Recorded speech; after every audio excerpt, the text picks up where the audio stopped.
Jemi tek shenja peshorës. Se lidhe njërë këtë peshorë.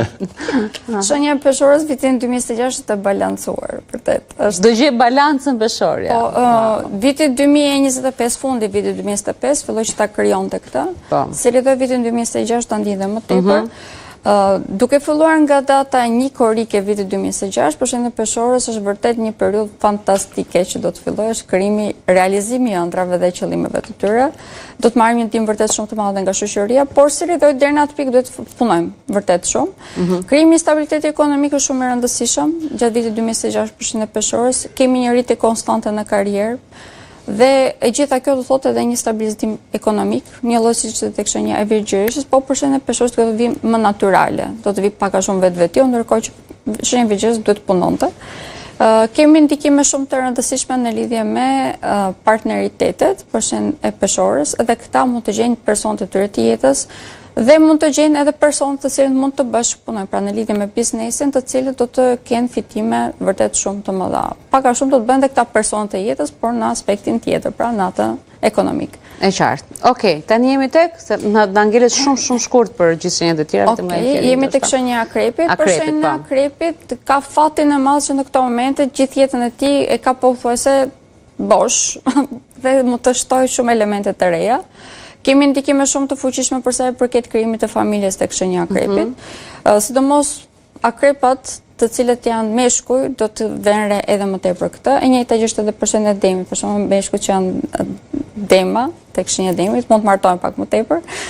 Është ka më tepër prioritet në lidhje me këto tematika, do të jenë pak a shumë figura autoritare në pothuajse çdo ambient dhe kanë më tepër mundësi që të krijojnë atë jetën që ata meritojnë, vërtet.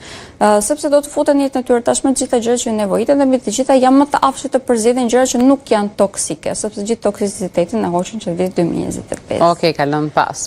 Është shenja e shigjetarit. Shenja e shigjetarit ka ndikime shumë të fuqishme, shumë pozitive edhe kjo, po deri në datën 1 korrik do të këshilloj që të hedhim hapat të sigurt. Të jemi të sigurt për çdo hap që hedhim, duke qenë se kemi vazhdimin e Jupiteri, drejtuesi i tyre do vazhdojë që të jetë tek shenja e Gafores dhe mund të kemi vazhdimin e të njëjtat cikleve që kemi pasur deri në këtë moment, pak a shumë është një cikël i gjatë minimum 7 vjeçar, prandaj gjitha këto tema po dalin sipërfaqe të zgjidhim një herë e mirë, sepse nuk do të kthehemi më, që është pjesa më e rëndësishme. Si lidhoj pas datës 1 korrik do të kemi fokusimin tashmë tek vetë jon, zgjerimi bot kuptimit ton. Dhe mbi të gjitha është një periudhë vërtet me shumë fazë, sepse Jupiteri do të kalojë tek shenja e Luanit, që është një tjetër shenjë zjarri. Si lidhoj do të kemi mund të kemi udhëtime të shumta, zgjerimin e tyre në bot kuptim dhe mund të kemi edhe nga ana tjetër dhe zgjerimin e tyre nga ana e enës, pra enës ekonomike në këtë rast, do të kemi edhe një. Do mbushet ena. Do mbushet ena. Sa bukur. E hodhëm. Lek paçi. Ecim të Bricjapi. Për shenjën e Bricjapit, viti fillon pak a shumë datën 14 shkurt, këtë kam thënë dhe parë kam thënë shumë shpesh. Arsyeja është sepse Saturni që është drejtuesi i tyre do të kalojë tek shenja e Dashit. Saturni tek shenja e Dashit ndihet më mirë, ndihet shumë herë më mirë se çfarë ishte tek shenja e Peshqve, si rrjedhoi. Deri në atë datë ju këshilloj që të jenë shumë të fokusuar tek shëndeti fizik, mënyra se si komunikoni ka shumë më tepër rëndësi. Deri në atë datë të gjithë personat që janë tek shenja e Bricjapit do të këshilloj që të kujdesin shumë për pjesën e fytyt dhe të frymarrjes, sepse të gjitha virozat që ndodhen në këto momente mund t'ju prekin juve specifikisht tek kjo pjesë. Përtej kësaj, duhet të jemi shumë të kujdesshëm në mënyrë se si komunikojmë, duke qenë se në këto momente komunikimi mund të lërë pak për të dëshuar, mund të përzgjedhin fjalë të gabuara si rrjedhoj të prishim punë vetes. Por në momentin që e kontrollojmë veten tonë kemi një rritje kolosale. Shenja e Bricjapit është që në këto momente polarizon. Është në polarizim në sipër. Jemi dhe në stinë e tij, vazhdojmë që të jemi. Si rrjedhoj kemi një rritje vërtet shumë të madhe edhe të dinamikave, përmirësim, të themi të dinamikave familjare, po ashtu edhe në lidhje me partneritetet, të gjithë ata që nuk kanë një partner në jetën e tyre, me shumë mundësi viti 2026 do t'i lërë me një partner. Dhe kemi edhe një rritje vërtet shumë të madhe në karrierë dhe për ta. Këshilla ime do të ishte që të gjitha ciklet që po dalin në këto momente në jetën tuaj, por shfaqen, ti merrni parasysh dhe ti zgjidhni. E qartë. Bukur. Ujori, ujori, peshqit janë kështu. Mund të fusim të dy. Shenja e ujorit ka ndikime shumë pozitive gjatë vitit 2026. Gjithsesi deri në datën 26 prill do të këshilloj që të jemi të kujdesshëm. Kujdesim duhet ta kemi sidomos në marrëdhënie familjare, të mos bëjmë harxime të kota, por nëse na duhet të bëjmë harxime, të jenë investime në lidhje me këto marrëdhënie, pra marrëdhënie familjare ose brenda banesës.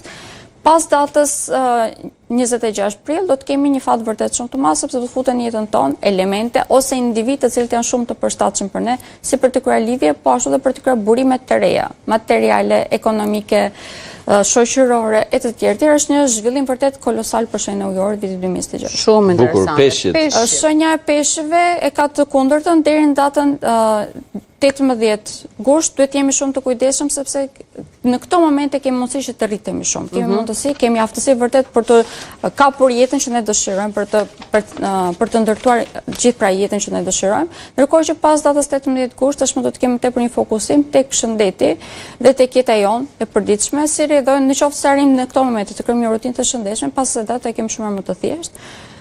Që të mos vjen pre e problematika pra në lidhje me shëndetin, po. E qartë. Bukur. Ke rekord. Po rekord me ishte super kështu tani sigur e kishe regjistruar dhe ne thjesht postonim shpejtësinë rrugës.